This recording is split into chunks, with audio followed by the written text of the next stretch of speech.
So hey guys, welcome again to my channel zoology vibes. Hope you are good and fine. So आज हमारा एक last lecture होगा इस sense organ वाले unit का। और आज के इस लेक्चर में हम जो स्पेशलाइज्ड ऑर्गन होते हैं जितने भी आपके वर्टिब्रेट्स में उनके बारे में पढ़ेंगे। ठीक है, तो सबसे पहले जो हम वन बाय वन करके डिस्कस करेंगे। ठीक है, तो स्टार्ट करते हैं हम अपना आज का लेक्चर। Specialized sensory organs.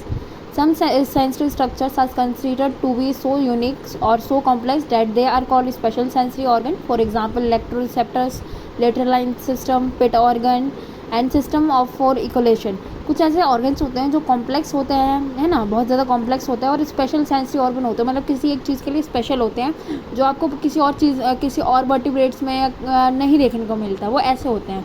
ठीक है, इनके एग्जांपल है जैसे इलेक्ट्रोरिसेप्टर्स, लेटरल लाइन सिस्टम जो आपको फिश में देखने को मिलता है, पिट ऑर्गन जो आपको स्नेक्स में मिलता है, इकोलेशन जो आपको बैट्स और डॉल्फिन्स वगैरह में देखने को मिलता है। ठीक है, तो जो सबसे पहले हम पढ़ेंगे जो lateral line system in fishes के बारे में। ठीक है, तो पढ़ते हैं।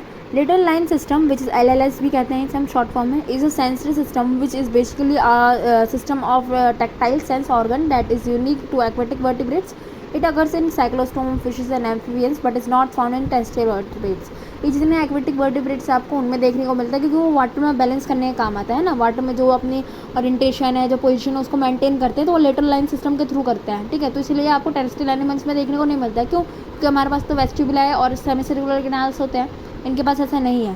ठीक है, तो ये लेटरल लाइन सिस्टम है, ये इनका जो बैलेंस है उसको मेंटेन करने का काम करता है। ठीक है, और ये साइक्लोस्टोम फिशेस और एम्फीबियंस में देखने को मिलता है। ठीक है, the lateral line system is usually visible as a front line of pores running lengthwise along each side of the body from near the gill covers to the base of the tail.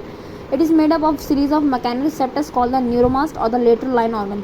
ये जो हमारा जो lateral line system होता है ये visible होता है। आप जब फिश को देखिएगा तो उसके जो लेटरल साइड होती है ना, वहाँ पे एज अ पोर्स की ऐसे लाइन जारी होती है। ठीक है, जो कहाँ से स्टार्ट हुई होती है, गिल्स, पूरे गिल्स विल्स पूरी बॉडी मतलब गिल्स से स्टार्ट होती है, जो गिल्स का बेस होता है वहाँ से स्टार्ट होती है और पूरी टेल तक रहती है। जो आपके जो मैकेनिकल रिसेप्टर्स होते हैं ये पोर्स में होते हैं। ठीक है, और ये बने किसका होता है, जो आपका लेटरल लाइन सिस्टम में जो ये मैकेनिकल रिसेप्टर्स होते हैं, उन मैकेनिकल रिसेप्टर्स का नाम क्या है? उन मैकेनिकल रिसेप्टर्स का नाम है न्यूरोमास। जैसे हमने पढ़ा था ना कीमोरिसेप्टर सेल जो ऑल्फैक्टरी सिस्टम में होते हैं, तो जो यहाँ पे जो मैकेनिकल चीज़ों को स्टिमुलाई करते हैं, डिटेक्ट करते हैं, मैकेनिकल डिस्टर्बेंस कुछ भी हुआ, वाटर का करंट, प्रेशर वगैरह, तो इन सब चीज़ों को डिटेक्ट करते हैं, तो इन्हें इसलिए मैकेनिकल रिसेप्टर्स रहते हैं। और ये किससे बने हुए होते हैं? जो हमारे लेटरल लाइन सिस्टम है ये बेस्ड होता है न्यूरोमास्ट पे। ठीक है, या फिर इसे लेटरल लाइन ऑर्गन कहते हैं। बट आपको जो साइंटिफिक वे है, जो भी आपका जैसे क्वेश्चन में आएगा तो आपको न्यूरोमास्ट लिखना है वहाँ आंसर में। ठीक है, the neuromast enable the organism to sense mechanism change in water, mechanical change in water, sorry. जो न्यूरोमास्ट है वो क्या करता है, जितने भी वाटर में ऑर्गेनिज्म रहता है, जितना मैकेनिकल चेंज होता है वाटर के अंदर, उसको सेंस करने में हेल्प करता है। ठीक है, neuromast are made up of cluster of sensory and support cell encapsulated with a jelly like sheath called the cupula. The neuromasts are supplied with the 8th, 9th and 10th cranial nerve. ये जो आपका न्यूरोमास्ट cell होता है fishes में, ये जो आपकी cranial nerve होती है विच इज़ 8, 9, 10, इन तीनों ये तीनों इन्वर्टेड होती हैं आपके न्यूरोमास्ट सेल के अंदर। ठीक है, न्यूरोमास्ट सेल जो होता है एक क्लस्टर होता है। ठीक है, एक क्लस्टर से बना हुआ होता है, sensory cluster of sensory support cells. जो सपोर्ट सेल होते हैं उनका क्लस्टर से आपका न्यूरोमास्ट बना हुआ होता है, जो एक जेली लाइक शीट में क्यूपुला जिसे बोलते हैं। जैसे हमने पढ़ा था ना, हमारे ईयर में हमारे जो वो था हमारे सेमी सर्कुलर कैनाल एम्प्यूला के अंदर क्यूपुला प्रेजेंट है। सिमिलरली इनके अंदर भी एक जेली लाइक शीट प्रेजेंट होती है, स्ट्रक्चर होता है, जिसे हम क्यूपुला कहते हैं। तो ये क्यूपुला किसका बना होता है? जेली लाइक होता है, और ये जो सपोर्ट सेल्स होते हैं वहाँ पे आके एग्रीगेट हो जाते हैं इसको फॉर्म करने में। ठीक है, ये सेंसरी सेल और hair cell bear the several small sensory cilia. इस सीलियम में be stimulated by the water movement और pressure from the single direction. जितने भी ये जो सेंसरी सेल होते हैं ये बियर करके रखते हैं, जो इनके पास प्रेजेंट होता है जो सीलिया होता है, स्मॉल सेंसरी सीलिया जो सेंस करता है मूवमेंट को, वो प्रेजेंट होता है. ठीक है, और छोटे छोटे हेयर्स प्रेजेंट होता है. इनका काम क्या होता है? जो भी प्रेशर है वाटर में, जो प्रेशर है उसको डिटेक्ट करना, एक डायरेक्शन डिटेक्ट करना, किसी भी साइड की एक डायरेक्शन डिटेक्ट कर लेंगे. ठीक है, या तो हेड टू टेल करेंगे या तो टेल टू हेड करेंगे, जो वाटर के डायरेक्शन डिटेक्ट. ठीक है, this use of mechanosensitive hair is homologous to the functioning of hair cell in the auditory and the vestibular system, indicating a close link between this system. जो हमारा vestibular system था, auditory system था, तो उसी के जो ये similar है, उसका होमोलॉगस है, फंक्शन सेम है। तो इसलिए ये दोनों जो है मतलब ये जो आपका न्यूरोमास्ट है, ये जो लेटरल लाइन सिस्टम है, ये होमो लिंक बनाता है आपके जो डेवलपमेंट वेस्टिबुलर बना उसके लिए उससे लिंक बनाता है ये, ठीक है। Two main types of neuromast are located in the animal that have lateral line namely, ठीक है। जो दो आपके जो न्यूरोमास्ट सेल होते हैं वो दो टाइप के देखने को मिलते हैं आपके लेटरल लाइन सिस्टम में। एक होता है सुपरफिशियल, जो फ्री स्टैंडिंग न्यूरोमास्ट भी कहते हैं उसे, और वो आपके जो आपका जो लेटरल लाइन सिस्टम होता है उसके एक्सटर्नल बाहर की साइड में देखने को मिलता है, बाहर की साइड प्रेजेंट होता है सुपरफिशियल, और वही समझ में आ रहा है ऊपर वाली साइड, ठीक है। और एक होता है कैनाल न्यूरोमास्ट। कैनाल न्यूरोमास्ट जो होता है वो स्किन के अंदर प्रेजेंट होता है और इसके अंदर ना फ्लूइड भरा हुआ होता है, ठीक है। जो जैसी कोई भी मूवमेंट होती है कैसे डिटेक्ट होती है, जैसे हमारे ईयर में एंडोलिम्स था तो उसकी मूवमेंट से डिटेक्ट हो रही थी। सिमिलरली ये जो है कि इसके ये जो फ्लूइड है ये मूव करता है, इससे जो है आपको डिटेक्शन होती है, ठीक है। हाउएवर जो ये है जो आपका सुपरफिशियल फ्री स्टैंडिंग न्यूरोमास्ट है, ये ज़्यादा वर्कफुल है। कैसे? क्योंकि वाटर मूव हो रहा है तो डायरेक्टली सिग्नल जा रहे हैं कि वाटर इस डायरेक्शन में मूव हो रहा है, वाटर का प्रेशर तेज़ हुआ, वाटर का प्रेशर कम है ना।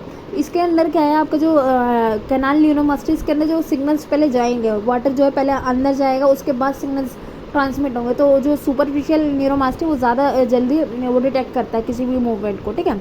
डिस्टर्बेंस किसी भी टाइप की, disturbance of many kinds in the surroundings of which can be activated the neuromast, but the water moving on the body surface provide the most active stimulation, ठीक है। जितने भी डिस्टर्बेंस होते हैं पानी में वो सबसे उन सबसे जो आपका न्यूरोमास्ट है वो एक्टिवेट हो जाता है। बट सबसे ज़्यादा एक्टिवेट कब होता है? जैसे ही पानी मूव कर रहा है, कंटिन्यूसली मूव कर रहा है, या फिर एकदम से उसका प्रेशर बढ़ा, या फिर एकदम से कोई बड़ी फिश आई तो प्रेशर में चेंज आएगा ये वाटर के, है ना। तो उन सबको डिटेक्ट करने में जो ये चीज़ है जो आपका सुपरफिशियल न्यूरोमास्ट है वो ज़्यादा हेल्पफुल करता है, ठीक है। The sensory hair can detect two types of water current. जो सेंसरी हेयर है वो दो टाइप के वाटर करंट को डिटेक्ट करते हैं। एक जो होता है हेड टू टेल और एक होता है टेल टू हेड। या तो हेड टू टेल वाला डिटेक्ट करेगा या तो टेल टू हेड वाला डिटेक्ट करेगा, ठीक है। अगर हम किसी भी वो कर देते हैं, किसी फिश के लेटरल लाइन सिस्टम को रिमूव कर देते हैं, उससे हटा देते हैं, तो वो जो फिश है वो अपने जो डायरेक्शन है वो फिक्स नहीं कर पाएगी, सही से ओरिएंट नहीं कर पाएगी, डिसओरिएंटेशन हो जाएगा उस फिश में, और वो अपना जिस कूलिंग बिहेवियर है उसको भूल जाएगी, मतलब नहीं एबल ही नहीं हो पाएगी कि उसको कंटिन्यू कर सके। तो अगर हम किसी की भी लेटरल लाइन सिस्टम को हटा देते हैं, ठीक है। The lateral line system detect movement current including minor current, vibration and pressure gradient that are present in the surrounding water. ये क्या करता है? जो मूवमेंट होता है वाटर का मूवमेंट होता है, करंट वाटर करंट का मूवमेंट, करंट माइनर है, मेजर है, वो सब करना, वाइब्रेशन करना, प्रेशर ग्रेडियंट को वो डिटेक्ट करना जो आपके सराउंडिंग वाटर में है, ठीक है। The lateral line system enables the fish to determine the direction and rate of water movement. जो फिश की डायरेक्शन है उसको, जो रेट ऑफ वाटर मूवमेंट है उसको डिटेक्ट करने में भी हेल्प करता है। The fish can then get a sense of its own movement that of the nearby predators और prey and even the water displacement of stationary over. जो fish है वो अपना जो मूवमेंट है उसको डिटेक्ट कर पाता है इसी ऑर्गन की वजह से। अदरवाइज फिश डिटेक्ट नहीं कर पाता कि वो किस डायरेक्शन में जा रहा है, वो प्रे के डायरेक्शन में जा रहा है या प्रेडेटर के डायरेक्शन में जा रहा है, या फिर जो वाटर जो स्टेशनरी रहता है, मतलब वाटर मूव नहीं कर रहा है, क्या हो रहा है, तो वो सेंस ही नहीं कर पाता। मतलब फिश का जो सेंस था वो बिल्कुल ही बेकार हो जाता है, मतलब वो किसी काम का नहीं रहता। एक तो वो इधर उधर भटकता रहता है, उसको कुछ वो समझ लीजिए उसका दिमाग ही गायब हो जाता है, ऐसा कुछ हो जाता है। जो लेटरल लाइन सिस्टम ही नहीं रहा, उसको कोई डायरेक्शन का ही नहीं पता, वो कहीं भी चला जाएगा, कुछ भी हो जाएगा, वो प्रेडेटर के पास चला जाएगा, हो सकता है वो प्रे के पास ना जाके। तो बहुत सारे अगर रिमूव करते हैं आप लेटरल लाइन सिस्टम को, तो जो फिश है वो डिसओरिएंटेशन को फॉलो करती है, ठीक है। तक हमने जो पढ़ लिया, हमने लेटरल लाइन सिस्टम पढ़ लिया। अब हम पढ़ेंगे जो इलेक्ट्रोरिसेप्टर्स इन फिशेस। इलेक्ट्रोरिसेप्टर्स इन फिशेस के में हम ये पढ़ेंगे जो न्यूरोमास्ट है उनका अलग एक और फंक्शन होता है। अभी तक हमने क्या पढ़ा? न्यूरोमास्ट में क्या क्या फंक्शन होता है? वो करंट, वाटर करंट को डिटेक्ट करना, प्रेशर वाटर प्रेशर को डिटेक्ट करना, है ना, हमने ये सब देखा। वाइब्रेशन डिटेक्ट करना वाटर की। हम अभी इसमें एक और चीज़ देखेंगे न्यूरोमास्ट का। इसके अलावा एक और काम होता है which is weak electric potential को जनरेट करना, ठीक है, या उसके रिगार्डिंग रिस्पॉन्ड करना, जो एक वीक इलेक्ट्रिक पोटेंशियल को जनरेट किया, ठीक है। ये जो इलेक्ट्रिक पोटेंशियल को जनरेट करते हैं, इनको ये हेल्प मिलती है कि ये जो सेल्फ को अपने आप को ओरिएंट कर सकते हैं, और जो एनिमीज़ हैं उनको अवॉइड कर सकते हैं, और स्कूलिंग में पार्टिसिपेट कर सकते हैं। ये स्कूलिंग वो वाला स्कूल नहीं है कि ये स्कूल नहीं जाते कि हाँ बैग लटका के स्कूल जा रहे हैं भाई, है ना, ऐसा कुछ नहीं है। स्कूलिंग वो होता है जब ग्रुप ऑफ फिशेस एक साथ रहती हैं, उसमें एक ही साथ झुंड में रहती है, और जब एक ही डायरेक्शन में वो कर रही होती है, मूव कर रही होती है, सारी एक ही डायरेक्शन में तैर रही होती है, तो उसी को हम स्कूलिंग कहते हैं, ठीक है। मतलब वो सीख रही है, ऐसी कुछ समझ लीजिए। अब उसी प्रोसेस को हम स्कूलिंग कहते हैं, ठीक है। तो ये क्या करती है, स्कूलिंग में पार्टिसिपेट करने में हेल्प करता है। ये जो वीक इलेक्ट्रिक पोटेंशियल है इन्हें इनके जो एनिमी है उनसे बचाने में हेल्प करता है, ठीक है। Most fishes produce enough electric potential when their muscles contract to make their present detectable. कुछ फिशेस ऐसी होती हैं कि वो इनफ इलेक्ट्रिक पोटेंशियल जनरेट करती हैं ताकि जो भी सामने वाला जो प्रेडेटर वगैरह है वो उसकी प्रेजेंस को वो कर ले, जो प्रे है उसकी प्रेजेंस को वो कर लेता है। अगर जैसे उनकी मसल्स मूव करती है तो वो इतना इलेक्ट्रिक पोटेंशियल को जनरेट कर देती है जिससे अब जैसे कोई एनिमी है, सॉरी हाँ, जैसे कोई इनका प्रेडेटर है ना, उसने इसको पकड़ा तो ये इतना मतलब इसकी जब मसल कॉन्ट्रैक्ट करेगी तो ऐसा एक झटका दे देगी उसको जिससे उस झटके का जो करंट सा लगेगा वो छोड़ देगा इसको। तो ये वो किसी भी डेंजरस सिचुएशन से एस्केप करने में भी इनकी हेल्प करता है। कुछ ऐसे फिशेस होती है जिनमें पावरफुल इलेक्ट्रिक फील्ड जो है जनरेट होती है, ठीक है। उनकी जो मसल्स होती है जैसे उसमें तो मसल्स नॉर्मली होती है, बट जब वो कॉन्ट्रैक्ट करती है तो एक इनफ अमाउंट ऑफ वीक तो नहीं बट हाँ moderate amount of electric potential को जनरेट करता है। बट इसमें कुछ में होता है जो उसकी मसल से जो मॉडिफाइड होती है, मसल्स और टिश्यूज़ जो है मॉडिफाइड होता है एक इलेक्ट्रिक ऑर्गन में, ठीक है। जो जैसे उसने वो करा, एक आपको कहते हैं जैसे मसल को कॉन्ट्रैक्ट करे या उस मसल का यूज़ करा तो जो वाटर इलेक्ट्रिक करंट था वो तो पूरे में स्प्रेड हो गया। अब जैसे कि कोई उसके बीच में आया है ना, कोई मान लीजिए प्रेडेटर है उस करंट के बीच में आया तो ऑब्वियसली बात है उसको फील हो जाएगा कि अच्छा यहाँ पे कोई बीच में है, तो उससे क्या होगा वहाँ पे से एस्केप कर लेगा। तो ये जो एनिमीज से बचने के लिए बहुत ज़्यादा यूज़फुल होता है इनके। जैसे उसने करंट को स्प्रेड करा, जो हाई पावर इलेक्ट्रिक पोटेंशियल को रिलीज़ करते हैं, उसने जैसे रिलीज़ करा, अब सामने कोई ऑब्जेक्ट आ गया तो ऑब्वियस सी बात है उसका तो कुछ ना कुछ तो असर पड़ेगा ही उसके जो उसमें था। तो जो रिफ्लेक्टिंग वो करंट आया, जो रिफ्लेक्टिंग वेव्स आई तो उसको उसने अपने लोअर मैंडिबल से फील कर लेता है वो। उसके बाद जो उसको फंक्शन करना होता है, जो भी उसको समझ में आता है वो वहाँ से स्केप कर लेता है, ठीक है। कुछ फिशेस कुछ जैसे शार्क्स में और रेज में आपको ना एक न्यूरोमास जो होते हैं वो बिल्कुल ही मॉडिफाई हो जाते हैं, जिसे हम एम्पुला ऑफ लॉरेंजिनी कहते हैं। ये एम्पुला ऑफ लॉरेंजिनी का काम क्या होता है, जो भी जैसे किसी शार्क में होता है और ये रेज वगैरह में होता है, जैसे किसी ने भी ये इलेक्ट्रिक पोटेंशियल को जो है रिलीज़ करा है ना, तो उसको डिटेक्ट कर लेना। छोटा बहुत वीक इलेक्ट्रिक पोटेंशियल भी रिलीज़ हुआ है कहीं से, तो उसको ये फील कर लेता है कि मेरा प्रे वहाँ पर है, इसका ये काम होता है। Ampulla of Lorenzini can also detect the earth electromagnetic field and shark apparently use this electroreceptor for homing and migration. Shark इसको लिए किस चीज़ के लिए यूज़ करते हैं, होमिंग के लिए और माइग्रेशन के लिए यूज़ करते हैं। और ये जो एम्पुला ऑफ लॉरेंजिनी होता है ये आपके इलेक्ट्रोमैग्नेटिक वेव्स जो अर्थ के इलेक्ट्रोमैग्नेटिक जो फील्ड आता है उसको भी डिटेक्ट कर लेता है। इवनली जो माइनर इलेक्ट्रिक पोटेंशियल जनरेट होता है किसी फिशेस के मसल के कॉन्ट्रैक्शन के द्वारा, उसको भी क्या करते हैं वो कर लेते हैं, फील कर लेते हैं, ठीक है। Fishes that have electric organ may also use them to signal other individual और टू डिफेंड देमसेल्फ। या तो डिफेंड के लिए करेगा या तो सिग्नल देगा कि आ जाओ मेरे मित्रों मैं इधर हूँ, पार्टी करते हैं, ठीक है। Electro receptors are not effective in terrestrial animals as the electric current are not connected so easily in the air as in water. जैसे सबको पता है पानी में जो है करंट ज़्यादा जल्दी स्प्रेड होता है, एयर में नहीं होता है, तो इसलिए जो है इलेक्ट्रो रिसेप्टर जो है आपके जो टेरेस्ट्रियल एनिमल है उसमें कारगर नहीं है, उसमें रिस्पॉन्सिबल नहीं होता, बट आपकी जो फिशेस होती हैं उसमें होता है। तो अभी हमने ये दोनों देख लिया, हमने फिश में दोनों जो एक्स्ट्रा सेंसरी ऑर्गन से स्पेशलाइज सेंसरी ऑर्गन उसको पढ़ लिया, कौन कौन से, जो लेटरल लाइन सिस्टम था उसको, और जो इलेक्ट्रो रिसेप्टर्स थे फिशेस में उसको पढ़ लिया। तो लेटरल लाइन सिस्टम में हमने देखा जो सारा फंक्शन था वो न्यूरोमास्ट का ही था, लेकिन इलेक्ट्रो रिसेप्टर्स में भी सारा फंक्शन न्यूरोमास्ट का ही था, बट उसका जो न्यूरोमास्ट की जो मॉडिफिकेशन है वो आपको शार्क्स और रेज में देखने को मिलती है, जिसे हम एम्पुला ऑफ लॉरेंजिनी कहते हैं। उसका क्या फंक्शन होता है, माइनर से माइनर जो भी फील्ड आती है, इलेक्ट्रिक पोटेंशियल आती है, उसको डिटेक्ट कर लेना। तो हमने लेटरल लाइन सिस्टम पढ़ लिया और इलेक्ट्रो रिसेप्टर्स इन फिशेस पढ़ लिया इन दोनों को, ठीक है। तो अब हम बात करते हैं पिट ऑर्गन इन स्नेक्स, ठीक है। तो पिट ऑर्गन एक रिसेप्टर्स होते हैं, एक एक्स्ट्रा सेंसरी रिसेप्टर्स होते हैं, ठीक है। ये किस में देखने को मिलते हैं, रेप्टाइल्स में देखने को मिलते हैं। और जो पिट ऑर्गन होता है ये मॉर्फोलॉजिकल रिसेम्बलेंस करता है न्यूरोमास्ट, जो एक्सटर्नल न्यूरोमास्ट से कहते हैं हमने सुपरफिशियल न्यूरोमास्ट, उसके साथ, ठीक है। तो माना ही जाता है कि ये जो न्यूरोमास्ट है यही आगे जाके जो पिट ऑर्गन है उसका डेवलपमेंट करता है, बट ये ऐसा प्रॉपरली इसमें फेथ भी नहीं है करा जा सकता, क्योंकि हमने जब देखा था, हमने जब न्यूरोमास्ट सेल के बारे में पढ़ा था लेटरल लाइन सिस्टम में, तो हमने उसमें देखा था हमारी जो क्रेनियल नर्व थी 8th 9th और 10th क्रेनियल नर्व जो थी हमारे न्यूरोमास्ट से जुड़ी हुई थी, बट यहाँ पे जो है हमारी 5th क्रेनियल नर्व जो है आके जुड़ी हुई है, जो ये बात है हाइपोथेसिस को वो नहीं सपोर्ट नहीं करता है। हमारा जो फिफ्थ क्रेनियल नर्व का आगे जॉइन कर जाना इस हाइपोथेसिस को सपोर्ट नहीं कर पाता है, ठीक है। तो अब बात कर लेते हैं पिट ऑर्गन होता है क्या है, ठीक है। It is a specialised heat sensors और receptors on the body surface in the form of पिट्स।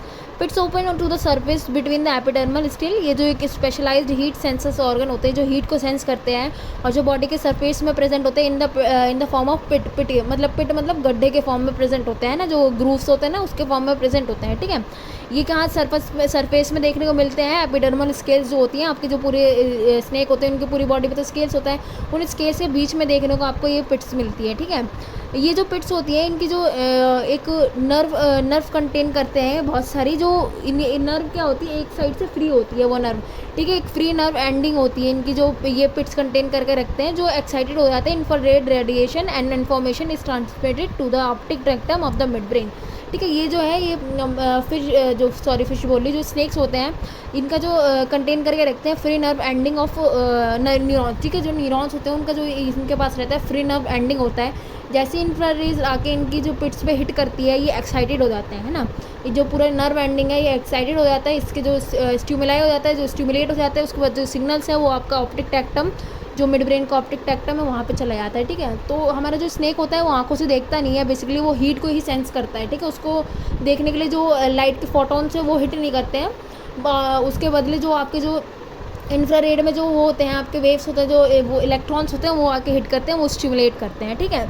Apical pits are scattered on the body surface mostly on the trunk and provide site to input and tactile stimuli. जो apical pits होते हैं आपके वो पूरी body में देखने को मिलते हैं, आपके जो स्पेशली ट्रंक रीजन होता है वहाँ पे देखने को मिलते हैं। ये बहुत ज़्यादा माइनट पोर होते हैं, छोटे छोटे पोर होते हैं जो आपको ऐसे नेक डाई से देख ही नहीं सकते हो आप। स्केल से बीच में प्रेजेंट होते हैं, पहली बार स्केल ही इतने छोटे होते हैं इनके स्केल ही, उसके बीच में ये जो प्रेजेंट होते हैं और आप इसे ऐसे नेक डाई से नहीं देख सकते। तो इनका काम क्या होता है, जैसे ही कोई इनकी स्किन को टच करता है, टेक्टाइल स्टिमुलाई मतलब जो टच करता है, टच करने से क्या हुआ प्रेशर थोड़ा लगता है, किसी ने टाइट से पकड़ा स्नेक को, है ना, तो उस प्रेशर के अकॉर्डिंगली जो इनपुट है वो देता है जो आपका एपिकल पिट्स होता है, ठीक है। अब जो ये पिट्स हैं इनका और क्या काम होता है, द पिट और cavity is divide into the interior and outer chamber. जो आपकी पिट होती है उसकी कैविटी दो पार्ट में डिवाइड होती है, एक होता है इनर और एक होता है आउटर चैम्बर, ठीक है। The duct between the inner chamber and skin of snake में prevent differential changes in pressure arising between the two chambers. ये जो डक्ट प्रेजेंट होता है आपके इनर चैम्बर में और स्किन के बीच में, इसका काम क्या होता है, जो प्रेशर अराइज हो रहा है इन चैम्बर्स के बीच में उसको कम करना, है ना, प्रेशर को मेंटेन करना, जैसे हमारे यूस्ट्रेशन ट्यूब का काम था। सिमिलरली जो डक्ट है इन दोनों के प्रेशर को मेंटेन करके रखता है, ठीक है। The separating membrane is innervated by the trigeminal nerve which is responsible for the input from the head sensor to the brain in snake. जो इनका मेम्ब्रेन जो इनको सेपरेट कर रहा था, जो चैम्बर बना रहा होता है ना, वो एक ट्राइगोमिनल नर्व से आ रहा होता है, जो जहाँ से जो बेसिकली जो इनपुट होता है आपके हेड से, जो भी है कि मतलब क्या फंक्शन करना है, क्या टच हुआ, जो रेज आई है तो वहाँ तक ब्रेन तक ले जाने का उसका काम होता है, ठीक है।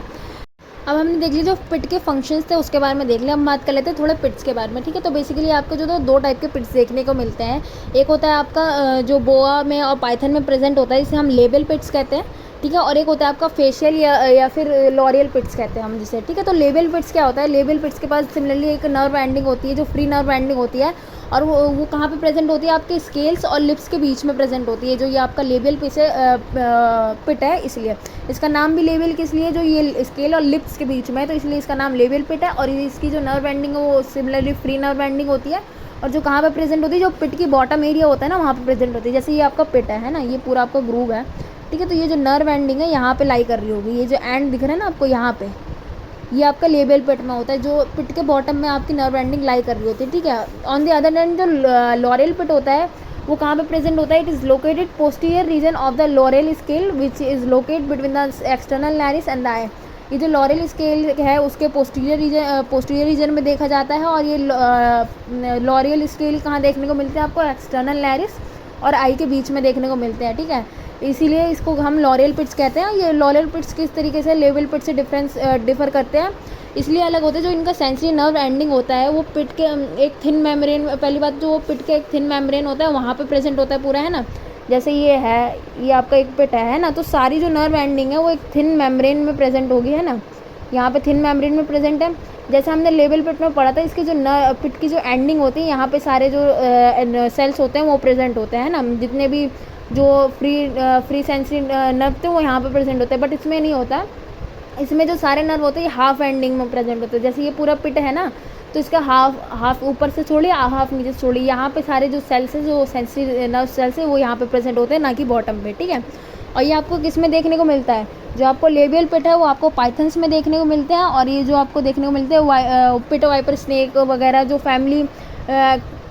तो इतना तो सबको ही पता है, जो हमारे स्नेक्स होते हैं वो कोल्ड ब्लडेड एनिमल्स होते हैं ना, तो जब वो कोल्ड ब्लडेड एनिमल्स है, जैसे ही उन पे कोई इंफ्रारेज आके हिट करेगी, जो उनके नर्व सेल वो एक्साइटेड हो रहे हैं, तो एनर्जी रिलीज हो रही है, ऑब्वियसली बात है, एनर्जी रिलीज हो रही है तो टेम्परेचर में चेंज हो रहा है। तो हमारे ये कोल्ड ब्लडेड एनिमल्स होते हैं, जैसे इंफ्रारेज आके इनके जो पेट ऑर्गन है वहाँ पे हिट करती है, तो पेट ऑर्गन में आपको टेम्परेचर का चेंज दिखता है, मतलब इंक्रीज इन टेम्परेचर दिखता है, जैसे इंफ्रारेज आके हिट करती है जब भी, ठीक है। तो यहाँ पे आपका पिट ऑर्गन भी पूरा कंप्लीट हो गया। इसमें मैंने आपको पढ़ा दिया जो पिट ऑर्गन है, पिट है वो कितने टाइप के होते हैं, 2 होते हैं, लेबियल पिट होता है और एक लॉरेल पिट होता है। लॉरेल पिट आपको पिट वाइपर में देखने को मिलता है, और जो लेबियल पिट है वो आपको पाइथन और बोआ में देखने को मिलता है, ठीक है। ये कैसे एक्साइटेड होते हैं, इंफ्रारेड से एक्साइटेड होते हैं, ये जो इनको जो फोटोन्स होते हैं, लाइट के फोटोन्स हिट नहीं करते हैं, ये वैसे विजुअल नहीं देख पाते हैं, विजुअलिटी इनके अंदर इतनी अच्छी नहीं होती है, इतना देख नहीं पाते हैं, बट जो इंफ्रारेज आके जब भी हिट करती है तो उससे उसके जो हीट होता है, हीट के अमाउंट से ये चीज़ों को पहचान पाते हैं, उसी से जो है सेंस कर पाते हैं, ठीक है। इतना क्लियर विज़न नहीं होता, देख तो पाते हैं बट इतना क्लियर विज़न नहीं होता, और ये आज तक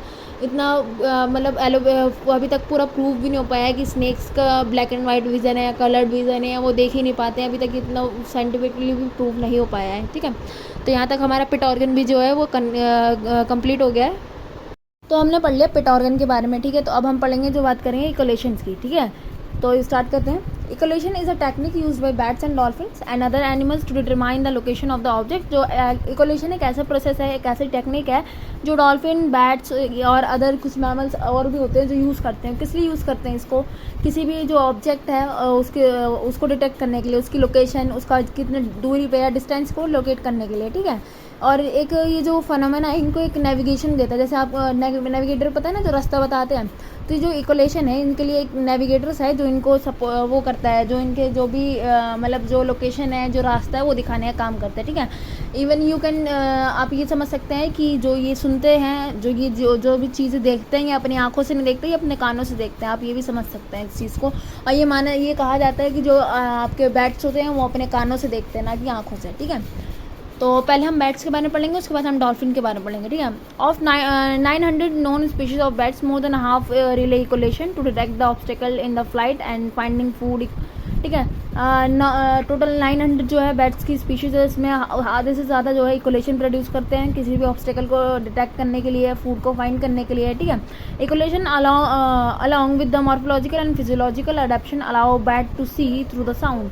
ये जो इकोलेशन जो है, ये मॉर्फोलॉजिकल और फिजियोलॉजिकल अडेप्शन तो है, बट इसके साथ ये क्या करते हैं, बैट्स को अलाउ करता है अपने आवाज़ों से सुनना, अपने कानों के थ्रू जो आवाज़ आ रही है उससे सुनना, उससे देखना अलाउ करता है, ठीक है। It was found that insectivores bats produce sound waves of high frequency.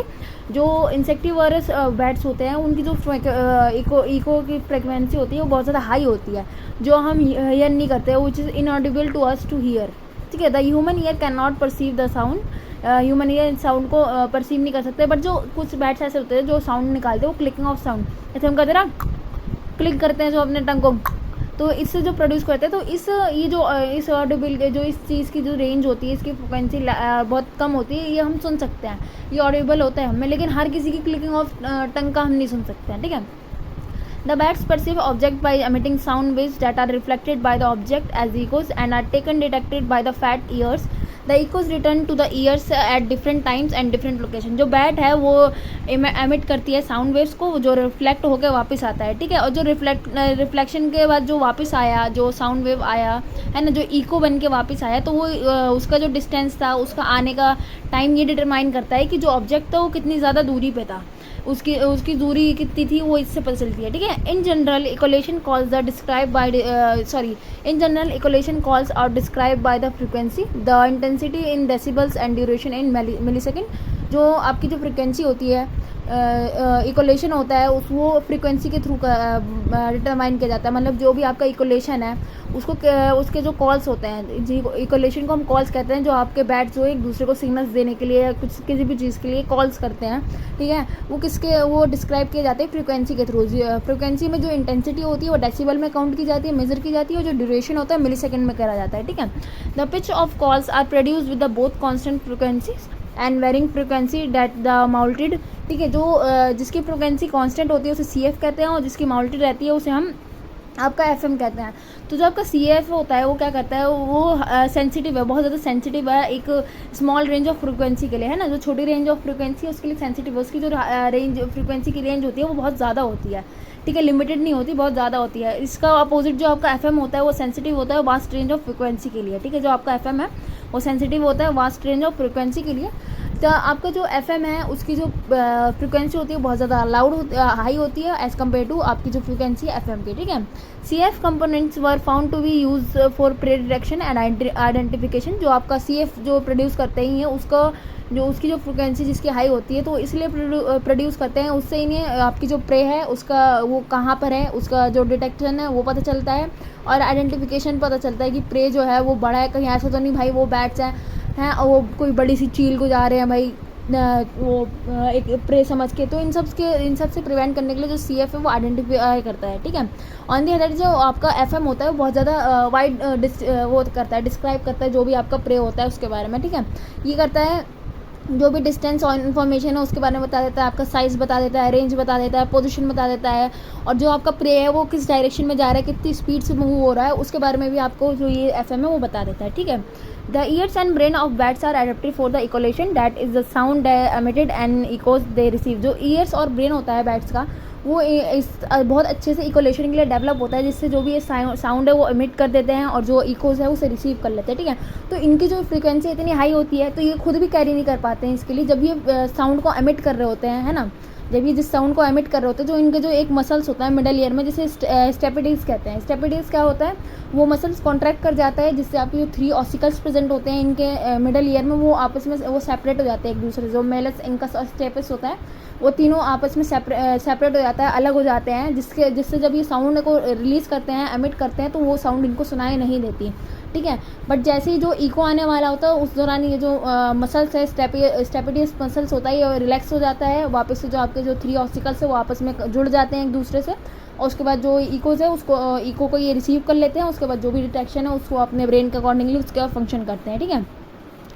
तो इसीलिए जो इनका जो बैट का ईयर होता है ये क्या फंक्शन करता है, मतलब जो स्टेपिडिस मसल्स है उसका बहुत बड़ा रोल होता है आपके जो मिडल ईयर में स्टेपिडिस मसल है बहुत बड़ा रोल होता है इनको जो हाई फ्रिक्वेंसी साउंड होती है उससे बचाने का, ठीक है। The auditory cortex of the bat is also large and has 3 important areas F M C F and DSCF। ये जो आपका ऑडिटरी कॉर्टेक्स होता है ब्रेन का उसके पास ये 3 रीजन होते हैं, एफ एम जिसमें FM वाली साउंड्स आती हैं, CF जिसमें CF वाली साउंड आती है, और DSCF होती है जो मीडियल होती है, मतलब इनका जो रेंज होता है वो CF से कम और FM से ज़्यादा होता है, ठीक है।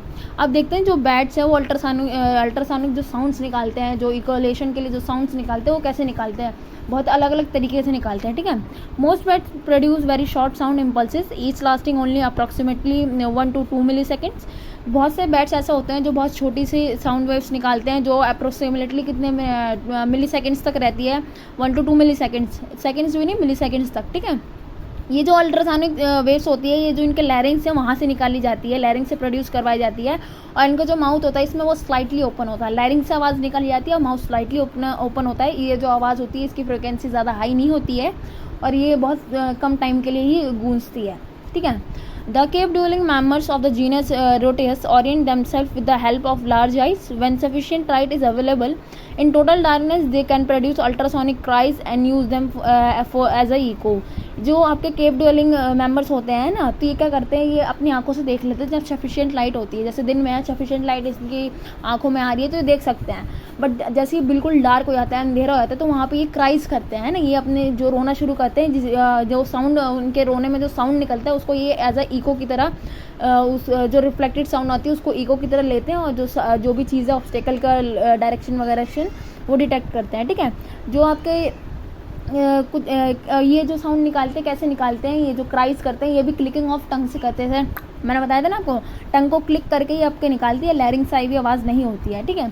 The horseshoe bats and old world have peculiar cutaneous growth on the they note and emit ultrasonic sound for consistently high frequency through their nostrils. ये जो हॉर्स बैट्स होते हैं इनके पास ना एक अलग से क्यूटिनियस ग्रोथ होता है, इनके नोज में प्रेजेंट होता है, जो अल्ट्रासोनिक साउंड्स को निकालता है बहुत हाई फ्रिक्वेंसी में, ठीक है। और ये जो है ना ही अपने वो टंग को क्लिक करके साउंड निकालते हैं, ना ही लैरिंग से निकाल रहे होते हैं, ये जो है अपने नोस्ट्रिल से आवाज़ निकाल रहे होते हैं, जिससे इनकी जो बहुत ज़्यादा इनका जो फ्रिक्वेंसी होता है बहुत ज़्यादा हाई होता है। They can produce sound with the mouth close और वाइल कैचिंग और ईटिंग। ना ही माउथ से निकाल लें ना ही लैरिंग से निकाल लें। जो आवाज़ है उसमें क्या होता है, लैरिंग्स को प्रेस करते हैं, मतलब लैरिंग्स पे प्रेशर डालते हैं, जो हमने सबसे पहले पढ़ा था, ठीक है। दूसरे में हमने पढ़ा जो क्लिक करते हैं, टंग को क्लिक करके निकालते हैं। तीसरे में क्या था, ये जो नोज़ में इनके एक शूज़ कार्टिलेजियस क्यूटिनेस स्ट्रक्चर प्रेजेंट होता है, जो हॉर्स शूज शेप का होता है, ऐसे हॉर्स शूज़ होते हैं ना, इसलिए इनका नाम भी हॉर्स शूज़ बैट रखा गया है, ठीक है। वैसे ही स्ट्रक्चर होता है जो ये हाई फ्रिक्वेंसी साउंड्स को निकालने में हेल्प करता है, ठीक है। तो इसमें इनके मुंह का कोई रोल नहीं होता है, इनका माउथ क्लोज भी रहता है तब भी ये साउंड निकाल लेते हैं। अगर ये ईट कर रहे हैं, किसी प्रे को खा रहे हैं और तब भी ये अपना साउंड निकाल लेते हैं, ठीक है। तो हमने ये देख लिया पूरा आपका जो भी था आपके बैट्स के बारे में। अब हम बात करेंगे आगे डॉल्फिन्स के बारे में, ठीक है। Dolphins and whales use echolocation hearing as distance sense for navigation by emitting high pitched clicking sound. जो डॉल्फिन होती है और जो वेल्स होती है वो इकोलेशन को ईयर करती है, जितने भी मतलब किस लिए रिले करती है इकोलेशन को, क्यों करती है, जो भी वही जो डिस्टेंस है किसी भी ऑब्जेक्ट का उसको मेजर करने के लिए, ठीक है। The sound emitted by the dolphin and whales are made by squeezing air through the nasal passage and near the blow hole. इनके पास एक ब्लो होल होता है जिसके पास ये एक एयर को, ब्लो होल के पास ये जो एयर होता है उसको स्क्वीज़ करते हैं, स्क्वीज़ करके उस साउंड को प्रोड्यूस करते हैं। सबसे पहले क्या होता है, इन्होंने एयर को स्क्वीज़ करा, उसके बाद जो ये वेव्स इन्होंने निकाली उसको ये फोरहेड पे भेजते हैं। जो इनका फोरहेड होता है वहाँ पे, जो फोरहेड होता है वहाँ पे एक फैट सी लेयर होती है, बहुत थिक फैट सी लेयर होती है, जिसे हम मेलन कहते हैं। मेलन जो है इन जो वेव्स है जो ये प्रोड्यूस करने वाले हैं उसको फोकस कर देता है कि कहाँ पे जानी है, किस डायरेक्शन में जानी है, उसके बाद वो उन्हें रिलीज़ कर देता है, जो आपका मेलन है, ठीक है। If the echolocating calls of dolphin and whales hit something then the reflected sound is picked up through the animals lower jaw and pass to the its ear. जो भी ये इकोलेटिंग साउंड है जब रिफ्लेक्ट करती है वापस आती है, चाहे वो डॉल्फिन ही क्यों ना हो या फिर कोई और एनिमल हो, वो अपने लोअर जॉ से होता है, जैसे हमने स्नेक्स में पढ़ा था ना, जो लोअर जॉ होता है मैंडिबल, वहाँ से इस साउंड को कलेक्ट करते हैं और परसीव करते हैं कि क्या है, ठीक है। Ecolating sounds are so loud that the ears of dolphin and whales are shaped to protect them. Similarly इनके भी जो साउंड होता है इकोलेटिंग साउंड बहुत ज़्यादा हाई होता है, जिससे प्रिवेंट करने के लिए इनके जो ईयर्स हैं वहाँ पे वो शील्ड्स लगी हुई होती है, ठीक है। Dolphin and whales use this method to work out an object distance, direction, speed, density and size. ये इन वजह से जो ऑब्जेक्ट का डिस्टेंस के लिए, डायरेक्शन के लिए, स्पीड और डेंसिटी और साइज़ के लिए जो है ये इकोलेशन को प्रोड्यूस करते हैं, ठीक है। तो आज के लेक्चर में यहीं पे ख़त्म हो गया। इवन ये आज पूरा चैप्टर हमारा जो सेंस ऑर्गन था पूरा ख़त्म हो गया। कॉन्ग्रेचुलेशंस बच्चों, ठीक है। तो अब मैं मिलूँगी अगले लेक्चर में, तो मैं उसमें आपको जो आपका डेवलपमेंट बायोलॉजी है वहाँ से नेक्स्ट लेक्चर से वो स्टार्ट करेंगे हम, ठीक है। तो अगर मेरी वीडियो पसंद आए तो लाइक शेयर सब्सक्राइब करना बिल्कुल ना भूलें। Thank you.